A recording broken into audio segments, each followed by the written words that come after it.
aí, gente, tudo bem? Bem-vindos a mais uma aula do Planeta Humanas. Hoje a gente vai fazer aqui um resumão de toda a filosofia pré-socrática. Vou trazer aqui para vocês todos os pré-socráticos mais importantes, aqueles que são mais citados, mais abordados aí nas avaliações. Vou trazer para vocês esses caras e o pensamento de cada um deles. Então vamos começar, né? Antes de tudo, para situar aí quem nunca estudou filosofia pré-socrática, eu trouxe aqui um resuminho de quem são esses caras. Bora ver aqui, ó. Primeiro ponto é o seguinte: quem são esses pré-socráticos aí? Pré-socráticos, para você que está chegando agora no rolê da filosofia, esses caras são os primeiros filósofos. Esse nome pré-socráticos faz uma alusão a Sócrates, né? Então quer dizer o que vem antes de Sócrates. Mas não é somente isso, né? Não é somente o fato de eles virem antes de Sócrates, desenvolver a filosofia dele antes de Sócrates, que vai fazer com que eles recebam essa nomenclatura. Eles também recebem ela por conta das questões que eles abordaram, né? São questões assim diferentes e mais simples das que foram inauguradas a partir de Sócrates, né? A partir do período clássico. Então, esses caras desenvolveram a filosofia deles entre o século VII e o século V a.C., e eles trataram basicamente de questões cosmológicas, questões a respeito do funcionamento, composição e principalmente origem do universo. Por conta disso, esse período pré-socrático pode ser também conhecido como período cosmológico, e a gente pode falar também que esses caras fizeram uma filosofia natural. Todas essas nomenclaturas, todos esses termos são aceitos. Trouxe aqui para vocês também alguns dos principais conceitos que são abordados nesse período. A gente tem, primeiramente, arqué, que vocês vão ouvir falar muito nessa aula, né? Arqué seria o princípio de todas as coisas, a origem, o elemento primordial. Outro conceito importante desse período é physis, né? Que é a natureza. Esses caras são, inclusive, conhecidos também como filósofos da physis, né? Filósofos da natureza. Por isso, aquela ideia que eu falei agora há pouco de filosofia natural. E também, outro termo, outra palavra que a gente escuta muito quando trata desse período é cosmos. Até porque esses caras vão fazer uma cosmologia, né? Um estudo a respeito da origem, funcionamento, composição do universo, como eu falei também agora há pouco para vocês.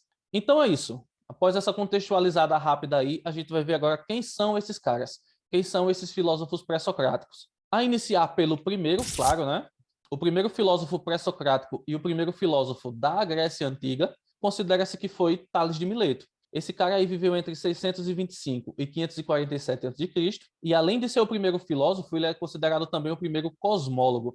Afinal, ele refletiu sobre questões como a origem do universo, assim como também o funcionamento e a composição desse universo, né? Como é que ele funciona, como é a dinâmica desse universo e de que ele é composto. Era a questão básica de Tales. Então, só para destacar mais uma vez, esse cara inicia a filosofia, inicia também a cosmologia com essas reflexões aí. A principal ideia desse cara, a principal teoria dele, diz que a água é o arqué. Lembra do arqué que eu falei agora há pouco? O arqué é o elemento primordial, né? Aquilo que origina todas as coisas, o princípio de todas as coisas. Para ele, esse princípio é justamente a água. A água é esse elemento primordial. Sobre Tales, é isso. A gente vai ver agora o filósofo posterior a Tales, e ele se chama Anaximandro de Mileto. O Anaximandro viveu entre 610 e 546 a.C.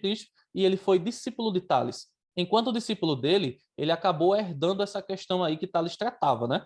Ele tratou também dessa questão de como o universo é originado, qual a composição dele, como é que ele funciona, só que ele diverge do Tales em um sentido. Ele diz que a água não é o elemento primordial, a água não é o arqué. Ele vai apontar o apeiron, e aí o que é apeiron, né? Se você nunca ouviu falar, o apeiron pode ser traduzido como ilimitado, como indefinido, como infinito. Em suma, é algo abstrato, indefinido, que não tem limite, né? Infinito, e que seria então a origem de todas as coisas. O principal ponto que ele vai divergir do Tales é que ele tira o foco, né, de um elemento natural e coloca numa coisa abstrata, indefinida, totalmente oposta à realidade, né, que é finita, limitada, definida. Para ele, a origem de todas as coisas não poderia ter a mesma característica dessa realidade. Teria, então, características opostas. Essa coisa que origina todas as coisas, para ele, no caso, seria isso que ele chama de apeiron, beleza? Depois de Anaximandro, a gente tem outro filósofo, que também é de Mileto, né, que é o Anaxímenes. Anaxímenes viveu entre 585 e 528 a.C., e ele foi discípulo do Anaximandro. Então a gente tem três filósofos aí formando, né, essa linha de mestre e aprendiz. Primeiramente Tales, depois Anaximandro, depois Anaxímenes. E o Anaxímenes também herdou a mesma questão dos seus mestres, só que, como era de se esperar também, ele divergiu em alguns pontos. Qual é o principal ponto de divergência do Anaxímenes com relação aos anteriores? Ele vai citar o ar como elemento primordial, né, como arqué. Esse ar que ele chama de pneuma apeiron, que seria algo como ar infinito, seria então esse elemento, né? Para ele não seria nem a água, nem esse tal apeiron aí. Qual é a principal característica do ar se comparado aos elementos que foram colocados pelos filósofos anteriores? Como eu já tinha dito a vocês, o Tales colocou um elemento natural, o Anaximandro colocou algo abstrato, indefinido, infinito, né?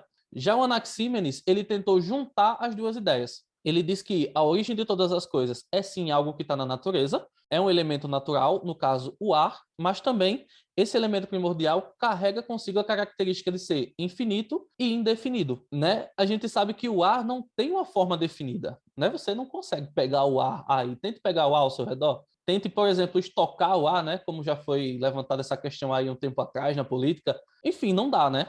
Então, para o Anaxímenes, o ar é esse elemento primordial. É um elemento natural, mas sim indefinido. Ele preenche todas as coisas, é infinito, está em todos os cantos. Essa era a ideia dele de arqué. Só um ponto importante sobre esses casos que eu acabei de falar com vocês. Eles são monistas. O que quer dizer isso? Eles colocam um elemento como sendo responsável por gerar todas as coisas na realidade. Um elemento só origina todas as coisas no universo. Esse é o ponto, tome nota disso também. Vamos então ao próximo pensador.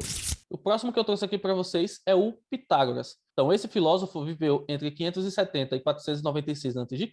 e ele é bastante conhecido principalmente na matemática. Tem o Teorema de Pitágoras, né? Tem até a Faculdade de Pitágoras aí que vocês devem conhecer também.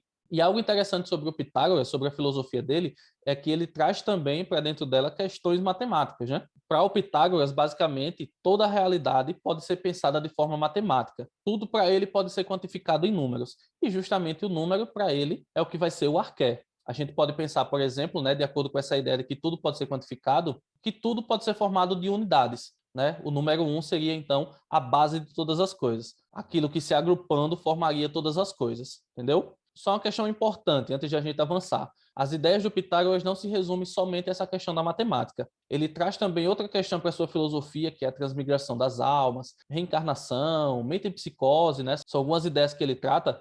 E essas ideias eu não trouxe para essa aula especificamente porque eu resolvi abordar, né, dentro de todos os pré-socráticos, essa ideia da cosmologia, né, de como a realidade se origina, como ela é composta, qual é a dinâmica de funcionamento do universo, beleza? Mas eu prometo a vocês que em breve vocês vão ter aula também sobre esse tema aqui do Planeta Humanas, beleza? Então, bora avançar. Próximo filósofo pré-socrático é Heráclito de Éfeso. Esse cara viveu entre 540 e 470 e ele é conhecido como o filósofo do devir. Segundo ele, tudo na natureza está sujeito à mudança, e essa seria a lei fundamental de toda a realidade. Você pode aí possivelmente já ter escutado aquela frase que diz que o homem não pode se banhar duas vezes no mesmo rio. A ideia que está aí nessa frase é atribuída a Heráclito, né?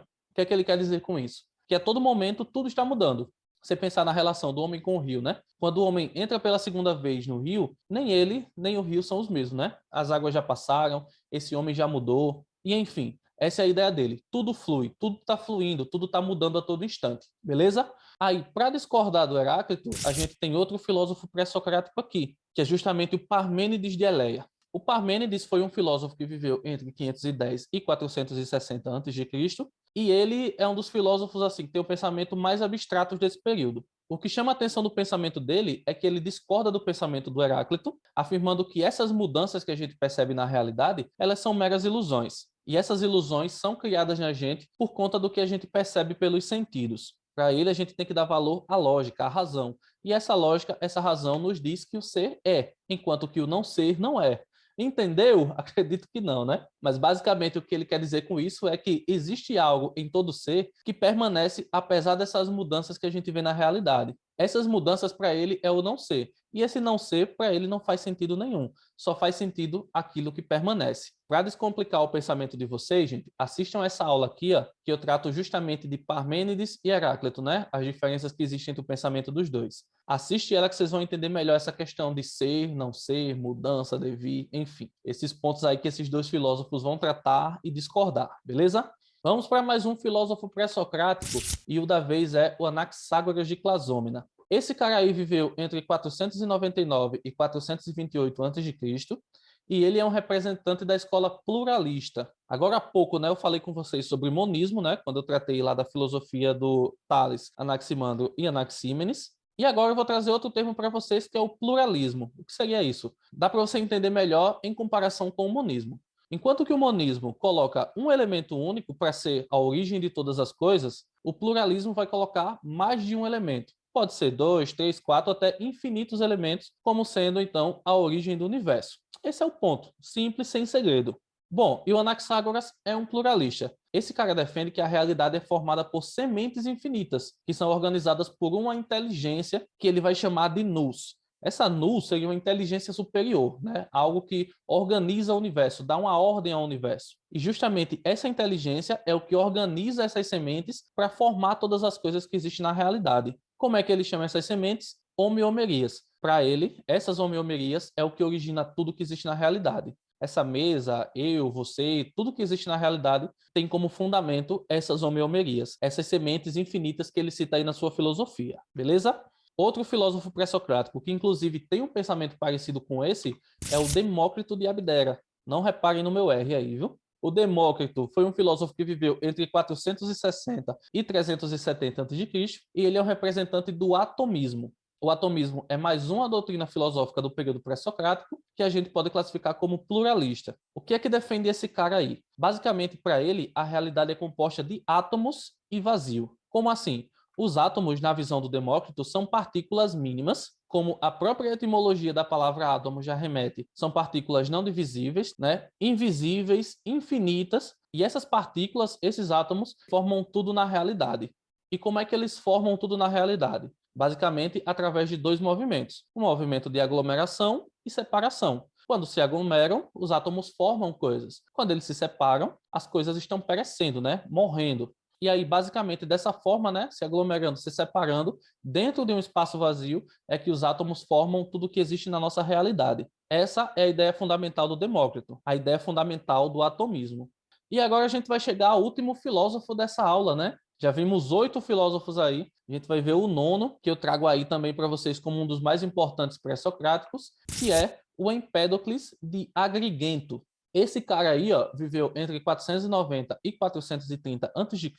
A filosofia dele também é pluralista e ele defende que as 4 raízes, que a gente conhece de forma mais simples como elementos, né, 4 elementos, no caso terra, fogo, água e ar, se relacionando entre eles, de acordo, né, com 2 forças opostas, no caso o amor e o ódio, é que vão gerar tudo o que existe na realidade. A ideia é parecida com o que a gente viu agora há pouco também no Demócrito. O amor é o que vai fazer esses elementos se agruparem, se aglomerarem, né, para formar as coisas. E o ódio é a força que vai fazer esses elementos se separarem, dando então fim às coisas, né, fazendo as coisas perecerem também.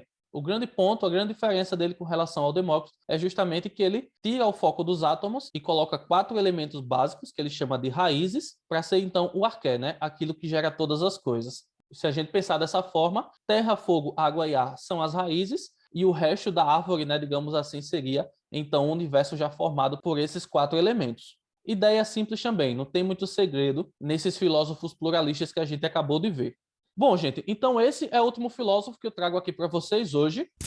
A gente fecha então aí esse resumão sobre os filósofos pré-socráticos. Queria só ressaltar para vocês que é importante que vocês se aprofundem um pouco mais nas ideias desses caras. Afinal, o que eu trouxe aqui foi um resumão, o ponto central da ideia de cada um deles. Mas é importante vocês estudarem um pouco mais para pegar os detalhes, pegar as minúcias da filosofia de cada um desses caras. Isso vai ser importante, principalmente para vocês que estão se preparando aí para fazer vestibular, o próprio Enem da vida, né? Não esquece disso. E para ajudar vocês nesse sentido, tem aula sobre a maioria desses filósofos pré-socráticos já aqui no Planeta Humanas. Depois vocês dão uma olhada aí na playlist dos pré-socráticos, vocês vão encontrar mais coisas para ajudar vocês, beleza? Então é isso, gente. Eu encerro aqui esse resumão de hoje. Queria só deixar os recadinhos aí para vocês, ó. Não esquece de se inscrever no canal, ativar aí as notificações, porque assim você não vai perder nenhuma aula nova que eu trouxe aqui para vocês. Deixa também o like no vídeo, o like é bem importante, como o feedback que vocês dão sobre esse trabalho, mas também uma energia, um gás a mais para eu continuar trazendo aula para vocês, beleza? Então eu vou ficando por aqui, a gente vai se vendo aí nas próximas aulas. Bons estudos para vocês e até mais.